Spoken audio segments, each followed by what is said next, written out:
All right, I know this is odd for everybody to have me speaking first on Cardinals Underground. It's beautiful. I love it. Let's go. Let's go. And actually, one of the reasons is because of you, Paul. Oh, this is going to be a good show. Okay, hang on. Let me roll up my sleeves right now. Now I'm about this close to getting into a 3-point stance and coming off the ball, even though we don't have the pads on yet. I might be willing to take the fine in a moment. I think this is actually, when I'm saying it's for you, this is not going to be a Rip Paul thing in the least. Oh, don't give me another list. I'm so done with lists right now. It is a list, and it's interesting. But I the first thing I thought of was you. So SI.com did a article list, whatever you want to call it. It's a positive thing, right? Okay. It's about people that you don't think have a chance to be all pro this year that are under the radar, but that could be all pro. Okay. There were some names on there. I'm like, yeah, that guy's never going to be all pro, but whatever. I get to the bottom of the list. Do tell. Punter. Gillikin isn't known nationally having languished in obscurity with the 4-win Cardinals last season, but he was one of the league's best punters. He had a 50.6 yard average along with a net of 42.9. While Arizona hopes to punt less this year, Gillikin can bail them out when called upon.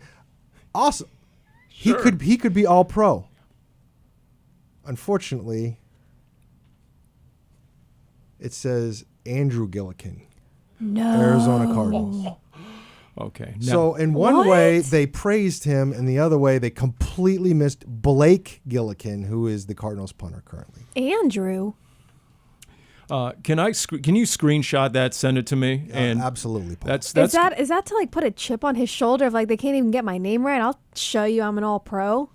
I know there's no such thing as a bulletin board in today's modern technology 2024 locker room. I'm going to go old school. I'm going to walk in there. I'm going to actually construct a bulletin board, and we're going to print out or screenshot some of this stuff, and I'm going to start posting it with regularity. When I saw the punter, I just thought of the mixed emotions Paul Calvisi would have when they're suggesting that the Cardinals punter could be all pro, but getting his name wrong. Speaking of lists, do we get an official training camp player to watch list from you? Wow, Dani just putting me on the spot right off the top here. It's look, as players I stated, report today on Tuesday. Right. That's right. As we get into, I at least have until the first full padded practice, which I still contend, and I've said this these rules coming from for 5 years, should be an Arizona State holiday. Doug Ducey failed. Maybe Governor Hobbs might be able to declare the first full padded, full contact, full speed day of football in the AZ a state holiday. That's my contention. Dani, just buy me a little more time, and I can comprise this list once we get out there. I mean, look, I'll give you till the end of the podcast. Can we get some more basics out of the way here on Cardinals Underground, brought to you by Pacific Office Automation? Just speaking of lists, are there any contract holdouts this year? For the Cardinals? I was just going to ask a little more specific. Just trying to make sure. Because Hassan Reddick says he's not coming. But for the Cardinals, no. Yes. It's always good when the Jets trade for someone and he holds out before they even meet him. New York, did you do your homework? Did you know what the player wanted before you traded for him? And he may not ever play for a Jets. Okay. Hassan Reddick and Brandon Ayuk do not play for the Cardinals. Okay. Anybody going to start this season on PUP? Any injuries that we know of? I'm just trying to figure out, okay, who's eligible for the Paulie Pigskin breakout player at camp? John Gaines, maybe. Maybe. Don't look at me, Dani. That's your beat. That's your beat. Just like the late, great Pedro Gomez, once upon a time followed Barry Bonds around, you have John Gaines. If he ever listened to this podcast, he'd be like, what? Why does she care so much?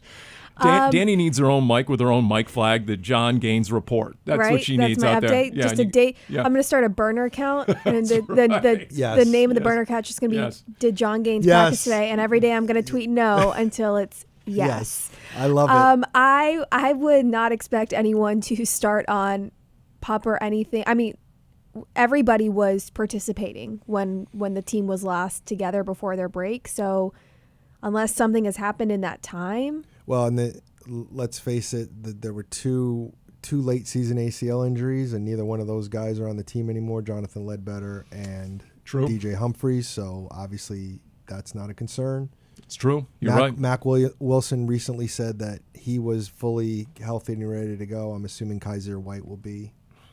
Okay. LJ Collier's been doing everything anyway, so. So give me a word to describe your feelings, your vibe, if you will, right now going into camp. Jesse Lucchetta sat right here during the Big Red Rage a week out, and he cut me off mid-sentence when I was about to pose a question. He said, hungry. That was his one-word description of how he would describe the mindset of the Arizona Cardinals, how he feels going into this season, hungry. Dani Sureck, what word would you use to describe how you're feeling with the Cardinals about to start the season? For some reason, the first word that comes to mind is gnarly. I don't know. I just feel like it's going to be, I think of clawing and scratching and fighting and really elevating. I don't want to say the violence that Gannon likes to say, but I think the intensity is going to find a way to take another step. So this edition of Cardinals Underground brought to you by the word Sesame Street style, gnarly. I like it. Let's drill a little deeper. Dani, have you ever seen the movie Fast Times at Ridgemont High? That's hard because I've never heard of it. Oh, no. Oh, man. So you've never heard of Spicoli. That was his go-to. Gnarly. Oh, surfer. Okay. It's a surfer term. Oh. I mean it. I don't mean it as I don't know. Do I mean it the same way as a surfer? Probably not. No, probably not. No, you don't. But that's how it hits us because we grew up in the 80s long before you existed. So I will. So do I need to pick a new word? See, here's the thing. It was one thing when people were saying, the younger people were saying, oh, I've never seen that. But when they start saying I've never heard of it, that In my hurts defense, right I haven't here. seen a lot of classic movies. No. So don't feel But again, bad. seen is different. Never heard of. What was it called? Fast Times at Ridgemont High. So to start this podcast... Well, Darren, we're going to be staying out at the Wigwam Resort, That's so true. have a movie night. You did. I have been invited to watch The Bachelorette. And Well, that's not my show. That's Caitlin, our team photographer who I room with. Her shows are The Bachelorette. Oh my God, I'm so embarrassed to even say this. And 90 Day Fiance. And we, as roommates, we're trying to coordinate what we each get to pick a show. And I'm embarrassed, but I'll admit that I've been hooked to the last 2 years of starting Big Brother, but that's on 3 nights a week. Yes, so to even it out, that's Caitlin has picked her 2 shows. I watched some Big Brother early thing. My the one that I'm embarrassed to announce that I'm about to announce on the podcast because we just watched some episodes last night and I've been talking about it with Janae and Emma Kramer is Below Deck. Below Deck. Oh, Yeah. wow. My mom watches that one. Well, that's... I don't take you as a trashy That TV, hurts. trashy reality TV. I'm not usually, but sometimes when there's not sports on. I was How about about, Paul? You I was got I was anything? about to take a knee on the whole Spicoli thing, but now Darren needs to take a knee when your viewing Do habits you have, are do being you have equated any? to I her, see somehow her Paul, mother. So Paul doesn't seem like the kind of guy that watches So, TV. He's reading literature. I did Fixing the just. cars. I don't watch a lot of TV. I did just finish though Ripley, the series on Netflix. It was recommended what's by my NYU film school brother who said my go God. watch it. It was actually Emmy nominated, the lead actor, and What's that about? different, but really compelling. A murder mystery, sort of Okay. a con man who takes the identity of someone else. Okay. And it's shot in 1960 Italy. It's in black and white, but just the editing is very simple yet effective, and he's going to win the Emmy for lead actor. Don't at me. It's going to happen. Yeah, but see, that sounds like prestige TV. That's not trashy TV that you're not embarrassed to watch. You're absolutely right. I'm not wasting my time on that. But I already have enough of those battles at Casa Calvisi That's with true. my wife and daughter when it comes to Bachelor and Bachelorette and Golden Bachelor and whatever else they've innovated on that series. There's a lot of shows based around people getting married after a very short time together, only on television. In fact, the family wants to know when the first road trip is, so they can have sole ownership of the TV and the remote control. Yeah, well, so that's- they can. I feel like we've gotten off track. I Okay. apologize. Here's my word to describe how Oh, I that's feel right now going Training into camp. this season. I'm going to borrow a word from Batman: vengeance. Okay. I'm going to go with vengeance. That's going to be my word. Stinking NFC West. Cardinals owe these teams in the NFC West, okay? Some of these other teams that are on this schedule that they think everyone who's made these lists, I saw a recent list where Jonathan Gannon in the NFL head coach power rankings was 30th, behind Dave Canales, behind Antonio Pierce. Brand new, totally unproven. That's embarrassing. Are you kidding me? So if you ask, okay, what are the Arizona Cardinals in 2024? Not to steal it from Batman, but they are vengeance. I Darren, like that. what word are you going with? I'm I feel like this is boring compared to your two guys. I mean, you guys did great jobs. I'm just going with upward. I mean, I just feel like, and I think I've said this before, like there's something about being around a team that's on an upward trend, even if they haven't gotten there yet. I mean, even if you go back, I think I mentioned 2008 before, but the 2017 with Ken Wisenhunt's first season, they only went 500. But that team had been so dumpy for so long, and you could just tell there was something there, that it was in a good place. And I kind of feel like that's where this team is. And I don't know if they're going to go and be 500 or better than 500 or what the actual record's going to look like. But you feel like it's trending upward. And that's just how I feel about it. When Dennis Gardeck tells the media 2 weeks out from training camp that, quote, "The culture is built," a proclamation from 30-year-old Dennis Gardeck. The culture is built. And then he goes on later in that press conference to say, this time a year ago, we were trying to figure out what we needed to do. Now we know what we need to do, and we can direct our focus to the opponent 100%, how to discern and diagnose exactly what's coming at us. So you got to figure, okay, that's going to count for something. Just where they are mentally, in terms of going from football 101 to now being more advanced. Saban Collins talked about that, how much they've added, how much more complex the defensive schemes are, and how many more play calls they have in. Plus, obviously, they've elevated the talent level, even though it's not being reflected in any of, once again, these lists and top 100 players and all these other top 5 or top 10 guys at every single position, which comes back to the Jesse Luketa term, hungry. I just think a lot of these guys are motivated to make a name for themselves and make a name for the team this year. And look, players know going into a season, do we have a chance to compete or not? And when they look under center and they see a 2-time Pro Bowl quarterback who's more motivated than ever, who's had a heck of an offseason, you're going nowhere without an accomplished and skilled quarterback. So when they look and they see, okay, and they believe in Kyler Murray, that just tells me, that gives me hope that, you know what, this is going to be a compelling and maybe fulfilling season. Just in that, if the players believe, that's half the battle. It really is. When they're playing for more than a paycheck in pro sports. My favorite opening to training camp story actually comes from the D-backs way back in the day. And you know it was a long time ago because it was in Tucson. Players are pulling up. And a prominent pitcher, whose name I won't list, mainly because I don't remember, but he was a prominent pitcher, and he's driving a 6-figure luxury sedan, which was a big deal back in that time based on the price of cars. And the first thing out of his trunk was his golf bag. Nothing says I've come to grind and I've come to work like the first thing out, first and foremost, is your set of golf clubs during camp.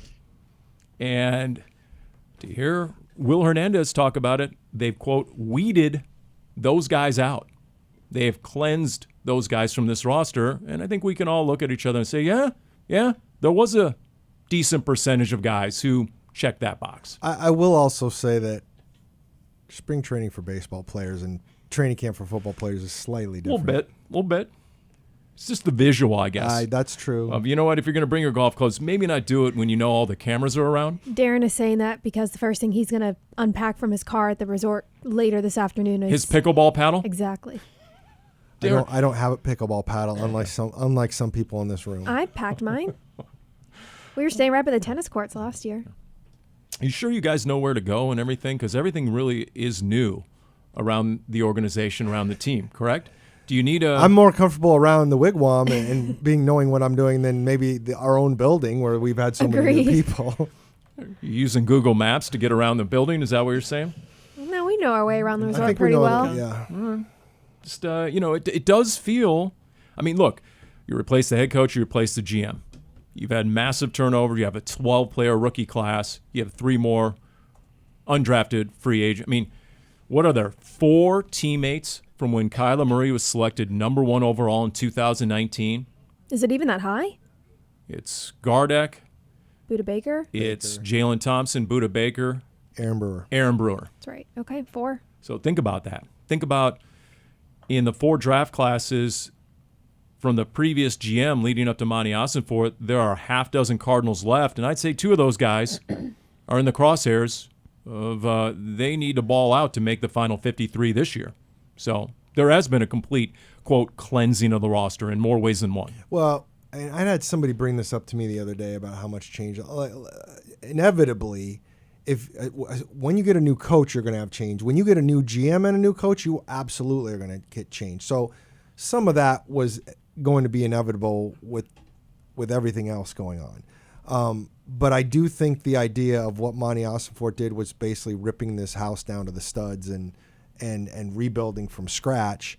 And then when you add in, and again, the people on the outside don't care about the business side of this organization, but so much has changed in terms of the people involved in running everything and where we are, and those of us who have been around. It's dramatically different than it used to be, and I think you're going to see it at the stadium once we get to the regular season in terms of changes going on there. It's going to feel different in addition to the team, but I like the idea. First of all, obviously it starts with the football team, and secondly, the fact that they've got their 1 year under their belt. I mean, is this a finished product? Of course it isn't finished, I don't think, in Monti Ossenfort's eyes, but this team, Dani, looks a heck of a lot different.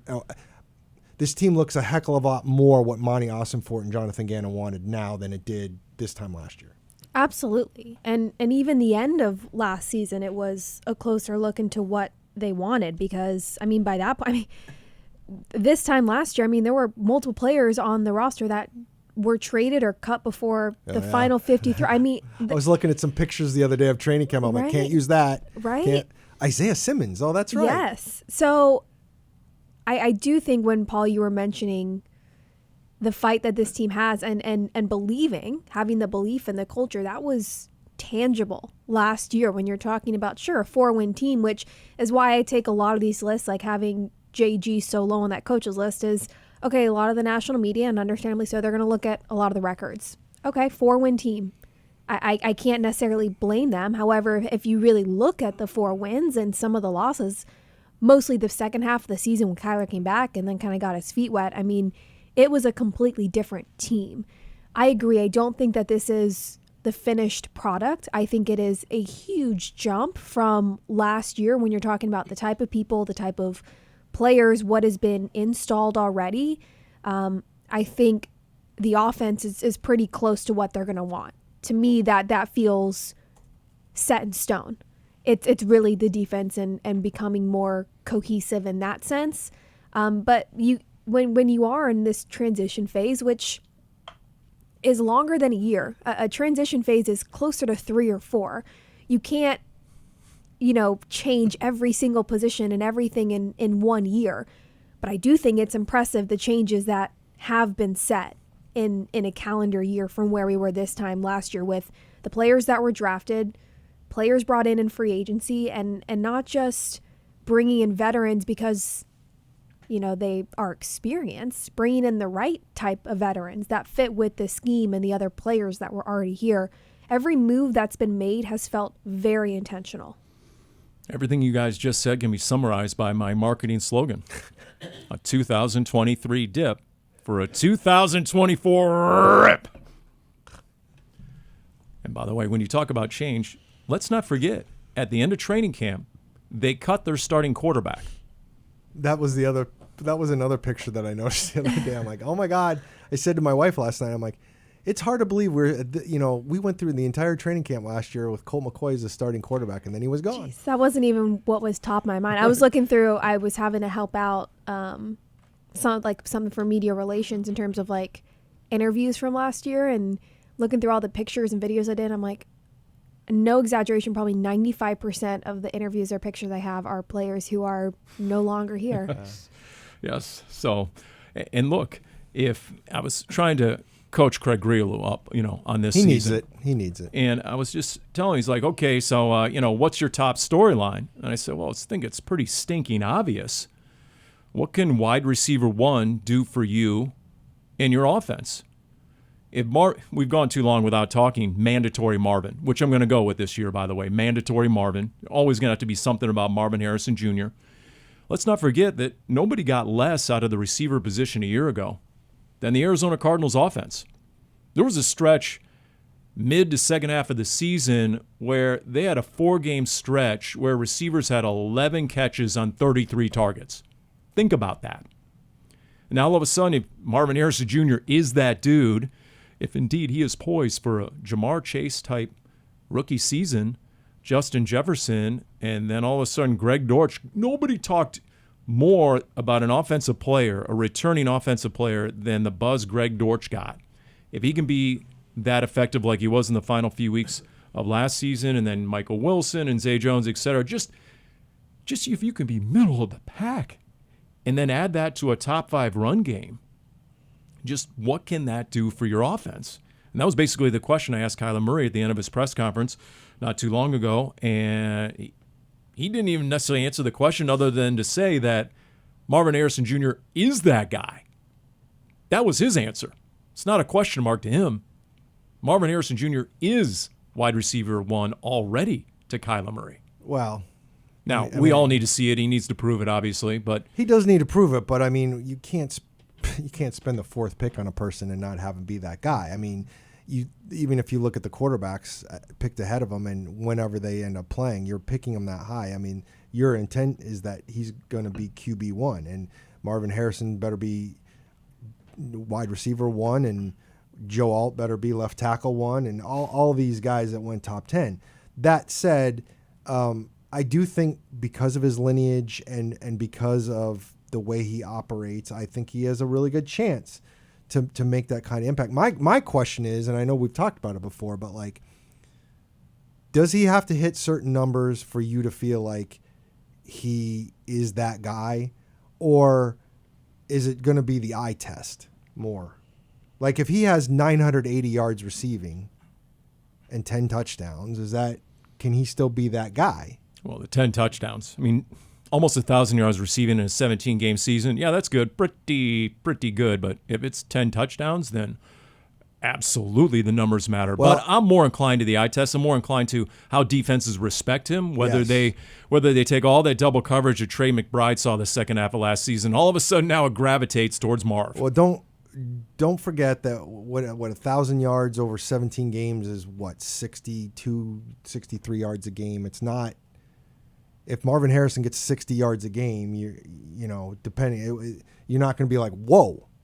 But again, I agree with you. I think this is how it all meshes together, in part because I do think this team's going to want to run.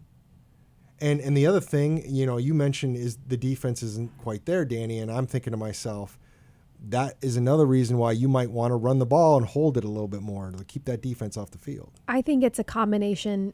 I would put quality over quantity in looking at Marvin Harrison Jr.'s upcoming rookie season. Yes, the numbers are important in finding the end zone or stretching the field and getting those first downs. Absolutely. I think the Cardinals, again, have been very intentional, though, making sure that you have enough of the right pieces so you're not just having to go to one player the whole game. Now, what I love is Harrison provides something that it feels like this team has been missing since DeAndre Hopkins in terms of a reliable, consistent threat that, whether it's one-on-one or he's double-teamed, if Kyler Murray can have that connection with him, he's going to be able to find him and make those contested catches. But I do like the fact that it seems like you have enough of those pieces to where you're not having to force something and you can find a Michael Wilson or a Trey McBride, or you can run the ball with James Conner or Trey Benson or whatever the game plan might be. I would expect that we see some heavy numbers. I don't know if right out of the gate necessarily, because even as poised and as what it sounds like is Harrison being ahead of the game as what a typical rookie would be. I mean, there's still an adjustment period to a certain extent. Now, it might be really short. It might be one game or half a game, but I really would expect that throughout the season we see the numbers skyrocket with Harrison. I really love, and Dani's now used it 2 or 3 times, the intentionality, the word, the intentional of what this team's trying to do. And it's really with Monti Ossenfort. And I know one of the frustrations a lot of fans had with the previous GM was it didn't always seem cohesive on some of the moves. And it might take a little bit longer to get to where they want to be or whatever, but it does feel like there is nothing that Monti Ossenfort does with this roster that isn't intentional. And again, it might be a little bit more of a slow roll with certain spots or how it's looked at. Oh, they didn't go get a pass rusher this year or whatever it might be. But I think it's hard not to have that complete trust that he knows that. And it's because of X, Y, and Z, which he's not going to go announce because they're not going to say what their ultimate long-term plans are. But it feels like it's being done for reasons. And I will say, which I've mentioned, the not addressing the pass rush in the second best way they did by beefing up the defensive line and really putting in a lot of, and I don't want to keep using that word, intention, but really putting attention, I guess, in the cornerbacks room, right? Like if you're not going to add a big pass rusher, what's the next best thing you can do is try and alleviate some of that pressure that's on them to produce multiple times a game, which was a struggle near the end of last season. So I do think that the right moves have been made for what they were able to do in just a 1 year's time span. And unlike the D-line room, you had assets going into the offseason in the edge rusher room. You have the 16th pick overall, Zayvon Collins, in a big year, contract year, prove-it year.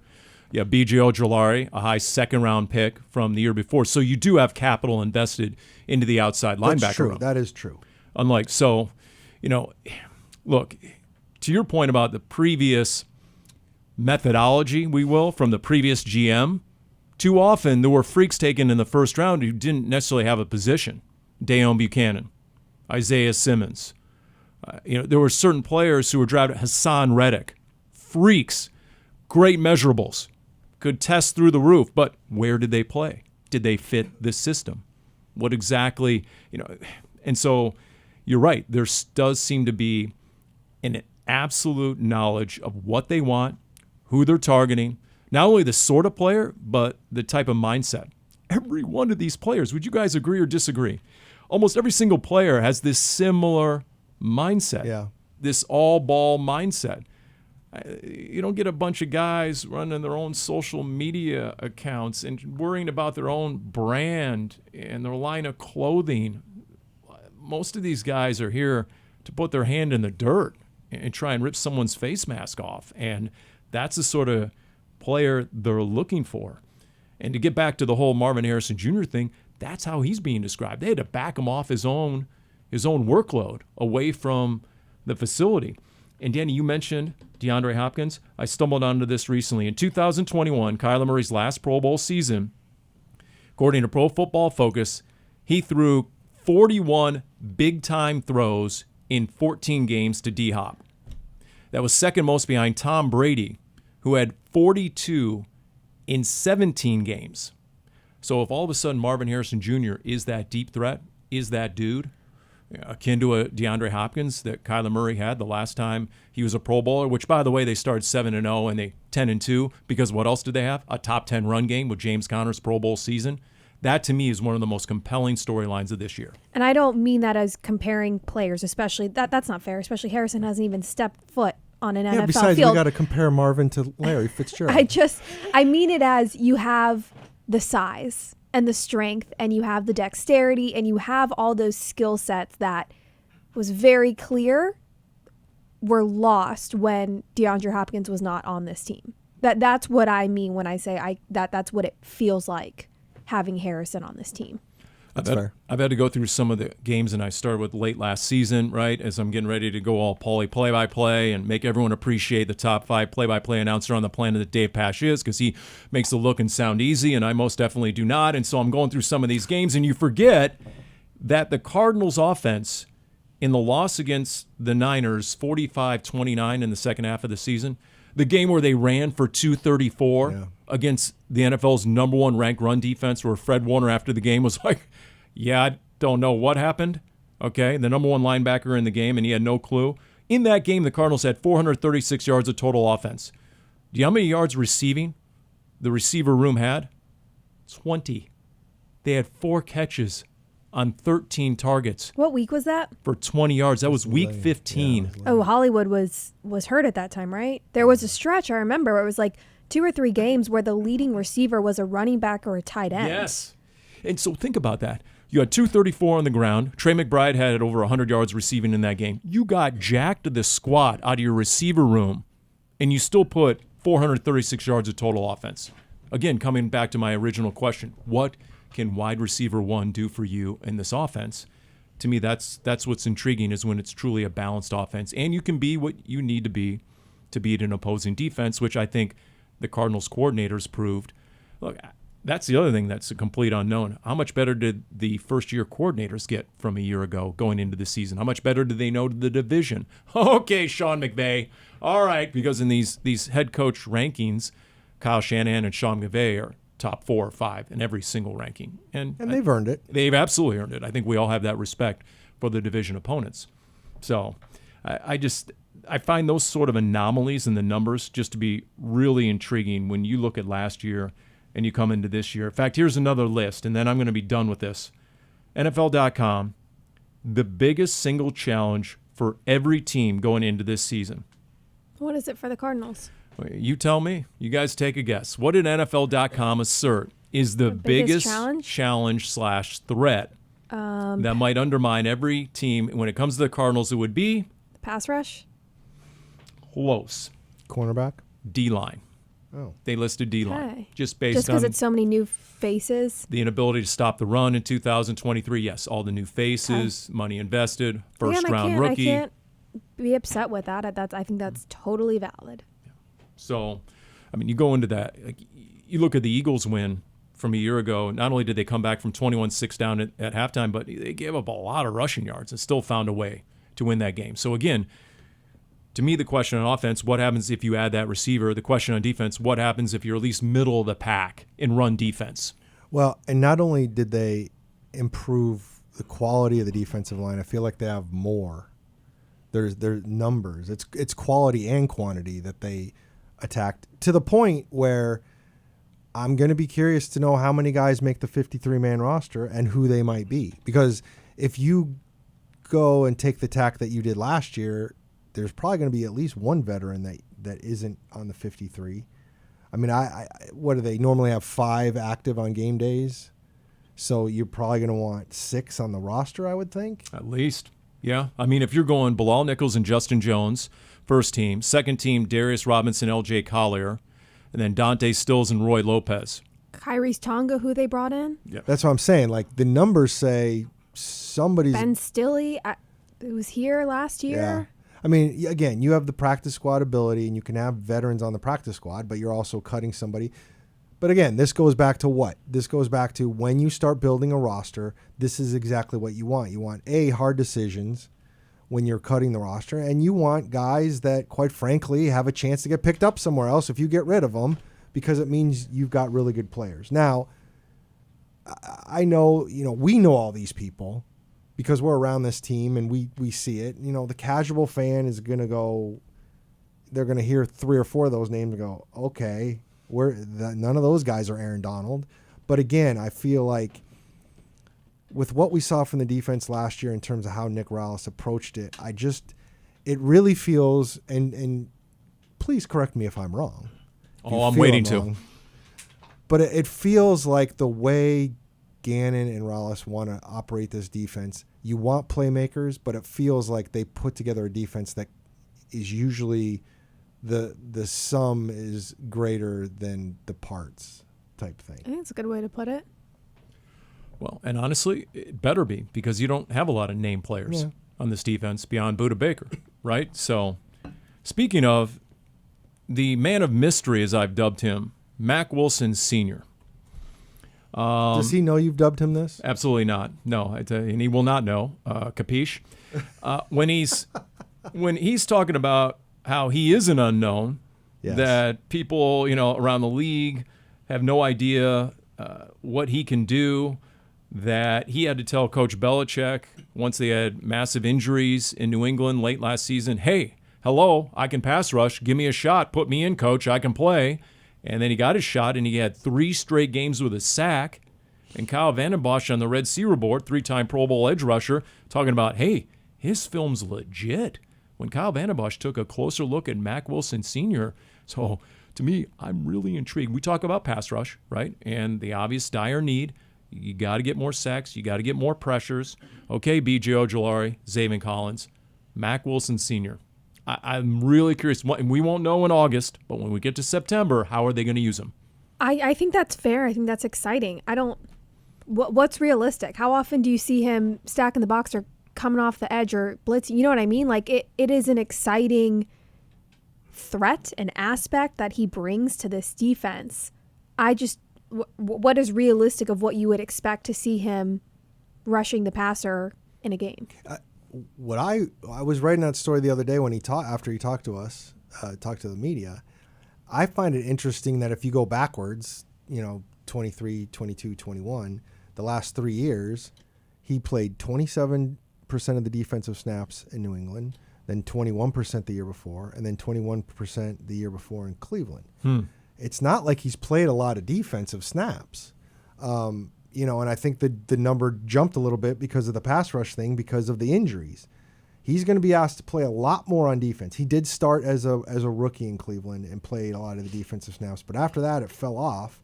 And it's fascinating to me because I have gotten that sense that they really like him around here and what he does can really pop off. So why was he not getting the snaps? Now, that said, we go back to the intentionality of what this team is doing.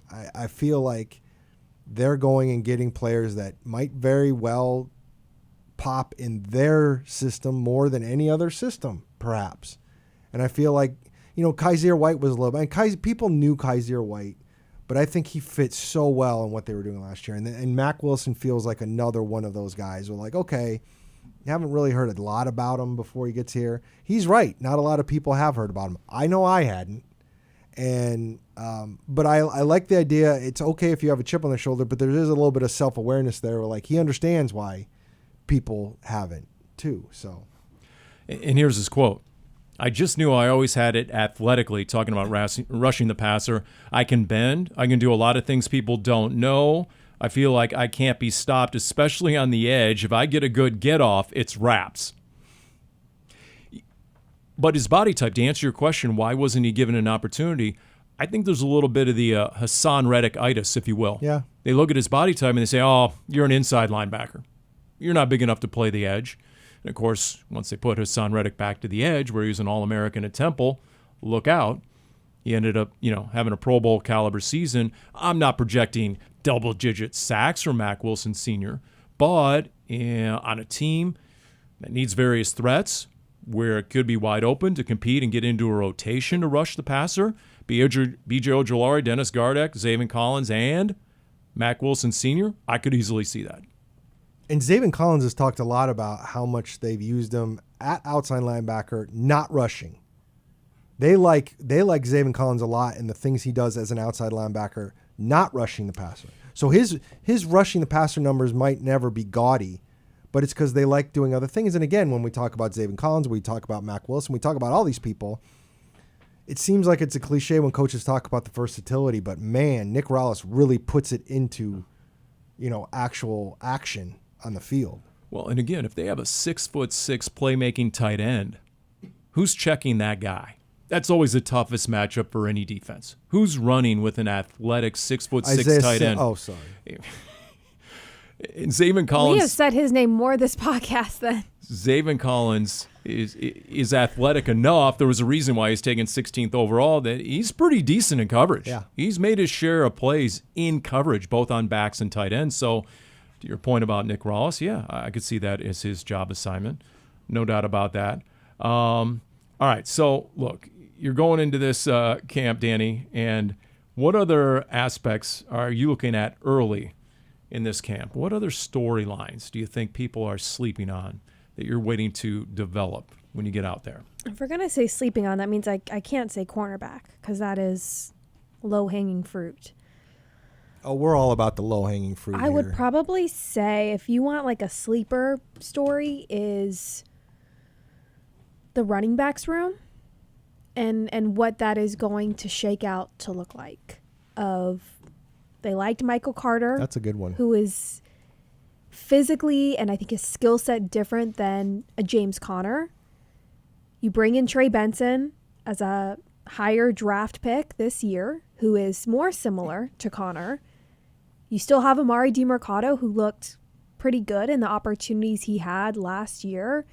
You signed DJ Dallas. Is that more for special teams? I think it is not one of the more pressing stories because Connor's coming off a 1,000-yard season when he missed 5 games. So it's not pressing the way, no pun intended, a cornerback battle is. But I do think it will be interesting how that shakes out and kind of what the plan is in terms of maybe lighting the workload from Connor, if that's the plan, or maybe it's not the plan. I think that would probably be one of the sleeper storylines, is seeing how this running backs room shakes out, because similar to the D-line, I don't think they're all going to make the roster. I think it's too many right now. If I had to pick something, it would be, and we talk so much about our mandatory Marvin, but staying in that room, I want to see what Michael Wilson looks like this year.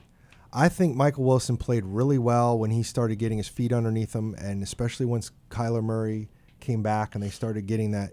And then Michael Wilson was dealing with the injuries, and one of the last things he said last year, and I'll never forget it, I think I asked him something about, do you ever have statistical goals at some point that you want to reach in a season?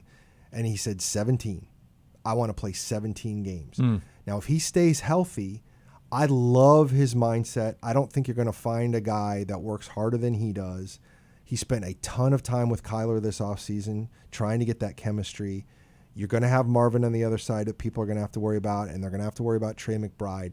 I'm not going to sit here and say Michael Wilson's going to go out and get 1,200 yards, but I do think he can become, if he, again, stays healthy, he is going to be a serious threat. And if he takes the kind of jump I think he can, and if McBride continues his trend, and Marvin Harrison Jr. can be all that, I mean, they're going to have a hell of a pass-catching core out of nowhere. And I keep thinking, we talk about these rankings.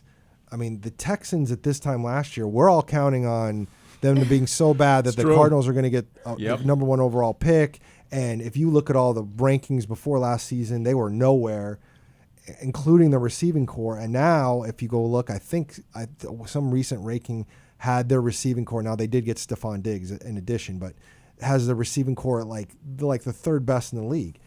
I don't know if the Cardinals make that kind of jump, but I think if Michael Wilson plays the way he can, I think they can really, really open a lot of eyes. I mean, if Michael Wilson makes half the surge in year 2 that Trey McBride did last year, think about what that can do for the offense. And if there's one thing that I'm most bullish about with Michael Wilson is that he makes the contested catch. He's not a burner. He's quick enough. He's not a burner. But at his size, he can make that contested catch in traffic. And he showed that as early as week 4 when he had that big game against the 49ers in the loss at Santa Clara. So that, to me, is half the battle because he's going to need to do that with his size. And then, of course, he's one of Gannon's favorites because he's a willing and capable blocker. Yes. And that, again, stuff you're not going to see in the stat line like we talk about with Marvin if he pulls defenders away. Michael Wilson is huge in the run game, and that's another reason he needs to stay healthy because he helps that part of the game so much. What's your sleeper over there? You got one? Sleeper. Are you too busy question. doing other No, stuff good there? question on that one. I mean, I've already named a few of the guys, like Mack Wilson Sr. I think is most definitely a sleeper. I will say this, towards the end of camp, and I had a chance to interact with some of the offensive weapons and some of the receivers at some of these community events, and they're really bullish on Max Melton. Okay. They're like, Max Melton, he's got the skill set, definitely has the compete. He's experienced from college, 4 years basically starting for Rutgers. You're like, okay, but wait a minute. He went against some of the best receivers in the game right now over the last 4 years in college. And so based on the fact he fits well in this scheme, there's a reason, once again, they targeted a Max Melton. Jonathan Gannon knows his corners. So I'm really – and you know what? In camp, when guys are working against receivers, I don't care if it's full contact or not, you can tell a lot about a corner and whether they can keep up with certain receivers just in routes and different drills. And so my eyes are definitely going to go to a Max Melton because Sterling Thomas, heck of a deal, but he was undrafted rookie last year. Keitrell Clark, I'm confused on Keitrell Clark. Yeah, honestly, I'm with you there. I just don't know what to think. I could see him excelling in year 2, I mean, he's been nose to the grindstone, and to hear him talk, he's saying all the right things, and I think there is definitely some skill there. But it was such an up-and-down rookie season, I don't know what to think on Keitrell Clark. It almost feels like an uphill battle when you look at how many cornerbacks were drafted. Yeah, it did. It feels a little bit like if they had a lot of belief in Keitrell Clark, they wouldn't have spent so much. Now, they had 12 picks. You're going to throw a bunch out there and see what one ends up sticking around. Not necessarily every pick's even going to make the final 53. No, absolutely. You're right. But I'm with you on Keitrell Clark. It'll be interesting to see. But again, if Melton's that guy, that's a huge, again, intentional pick. Everybody gnashed their teeth on draft day about how they didn't pick cornerback X or cornerback Y. If Max Melton is that guy, Monty's going to, do a celebratory dance. Sean Murphy-Bunting, Max Melton, and then Garrett Williams. And then depending how Rabbit ends up in camp, there's another guy. All right, he's not going to see much playing time, obviously, in front of Budda Baker or Jalen Thompson. But if needed, could he be that slot corner? And then Garrett Williams at times kicks outside. At least you have options. We'll see. I don't know. I don't see that. I don't know. I know we haven't gotten told a definitive answer. Picking up on context clues, I don't think it is in the game plan to move Garrett Williams outside. Yeah. And I don't think that's because they don't think he can handle it. I think they just like him that much inside. I agree with that. I do know this, that training camp tickets and parking are both free. Woohoo! All you need to do is just sign up. Go to azcardinals.com/camptix. I'm going to ignore that. azcardinals.com/CAMPTIX. All right? CampTix, CAMPTIX after azcardinals.com. There you go for that one. Darren, come on. You have your all-access pass to the entirety, of the – I mean, you can go behind the velvet ropes wherever you want. You run State Farm Stadium. State Farm Stadium. We know how that works, okay? Darren's going to be not even working in the press box this year. He's going to be posted up in one of those casitas or luxury seating areas. But because nobody likes it, at least based on our audience research when we're nice to Darren, we're going to finish with a flourish here, and we're going to go through and rip his top questions heading into 2024 training camp on azcardinals.com. Dani, we need full commentary here from the top. Number one question for Darren, how big of a season will Kyler Murray have? Okay, everything starts and ends with the quarterback. That's how it is. And if he does have a big-time year, guess what?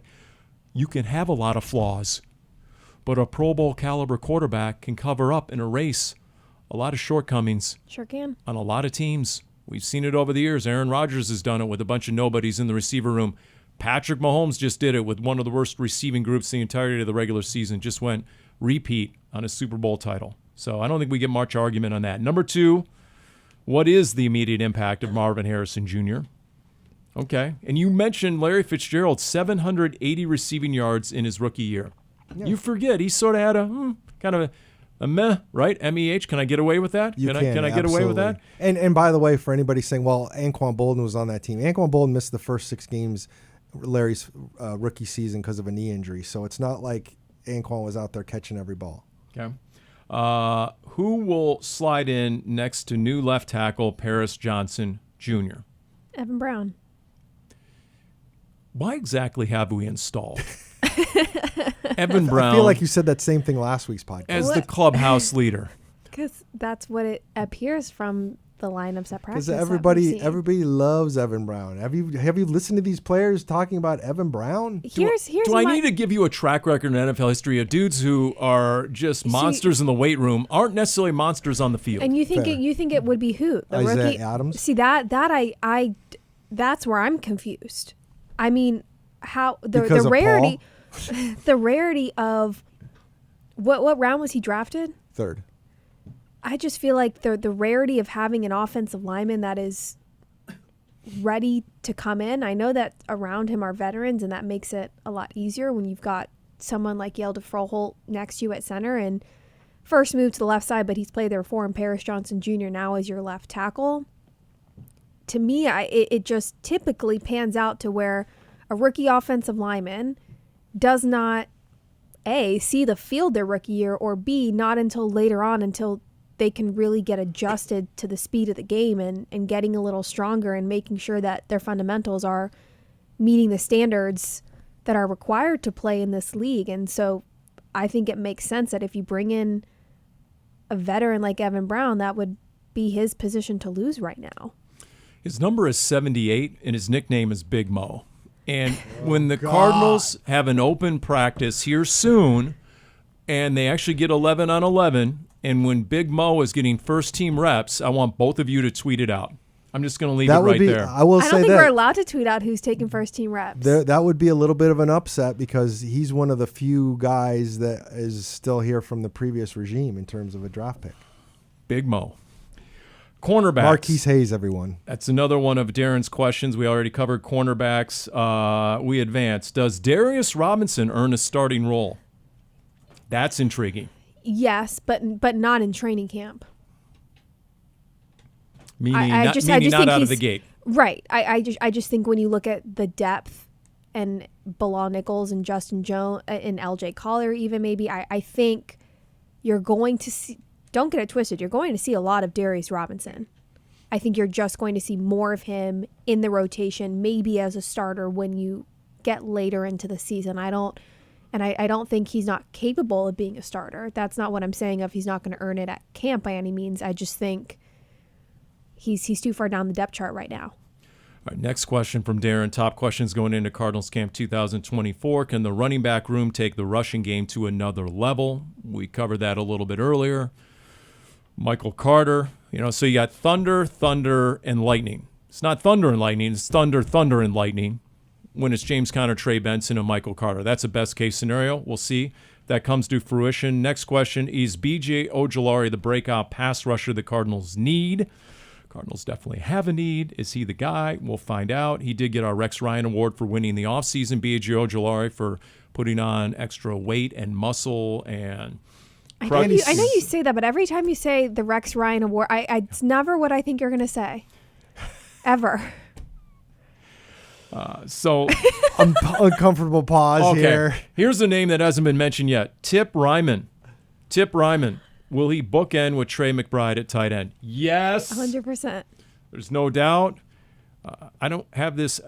Dave Sears, assistant GM, who's on in the offseason of Big Red Rage, said the Cardinals, if memory serves, led the NFL in 13 personnel last year.